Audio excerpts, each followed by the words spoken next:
Hello friends, this video on Biomolecules Part 10 is brought to you by examfear.com. No more fear from exam. We will now talk about the next important biomolecule, that is protein. So what are proteins?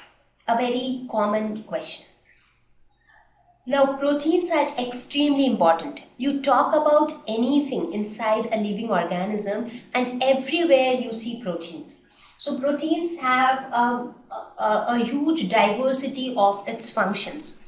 So it builds each and everything inside the cell. If you see, proteins are there everywhere. They are used in the formation of muscle fibers, whether you talk about the connective tissues, you talk about hemoglobin, you talk about the hormones, you talk about the enzymes.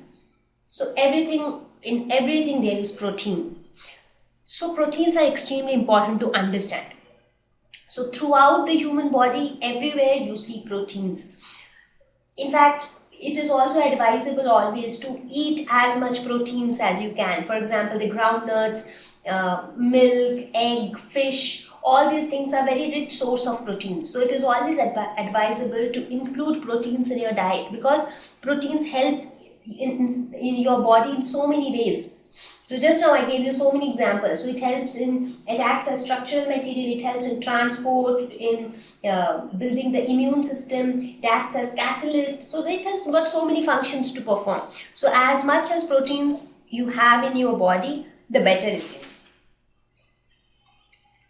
Now talking about the structure of proteins, amino acids are the building blocks of protein. Like in case of carbohydrates, monosaccharides were the simplest unit. So monosaccharides together formed disaccharides and polysaccharides. So here in proteins, the building blocks are amino acids. So amino acids are the micromolecules and proteins are the macromolecules. So we will discuss both of them under this topic. Now, there are only some 20 amino acids which exist. But when you talk about proteins, there are a huge variety of proteins. So just imagine only with these 20 amino acids, you can create so many proteins. How is that possible? It is very similar to the 26 alphabets of English. We have only 26 alphabets, but how many words can we make from them? Huge number of words, right? There is no limit to that. So just look at these words which have been formed from those 26 alphabets. Now, making use of any three words, let us say SAC, sac. So in fact, in these five letters itself, you have sauce, you can make sac, you can make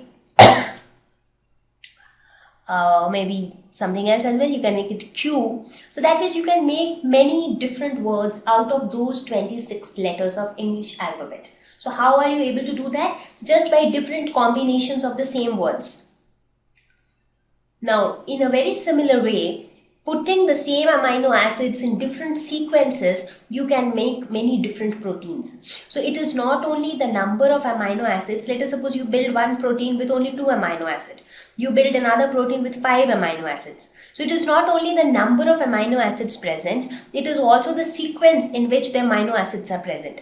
So putting them in different sequence, putting them in different numbers, you will be able to get numerous proteins with only 20 amino acids. So the structure of protein would be something like this with so many amino acids. So all proteins are polymers of amino acids. So now you know how exactly the formation will take place. That means units of amino acids will join together to form proteins. So when they join together, they will join forming a bond, and that bond will be formed by losing water. So by the process of dehydration synthesis, a new bond will be formed, like the glycosidic bond which formed in case of carbohydrates. So similarly here a new type of bond will be formed which is called peptide bond. So in case of proteins, that bond is known as peptide bond. So we will discuss about peptide bond in detail.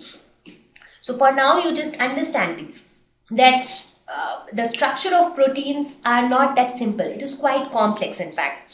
And the basic building blocks are amino acids. Only 20 amino acids exist in nature. But these amino acids, with different permutation and combination, with different sequences, they give rise to new proteins.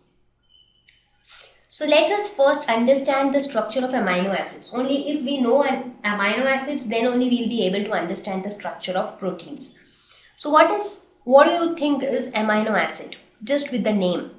It has two words, amino and acid.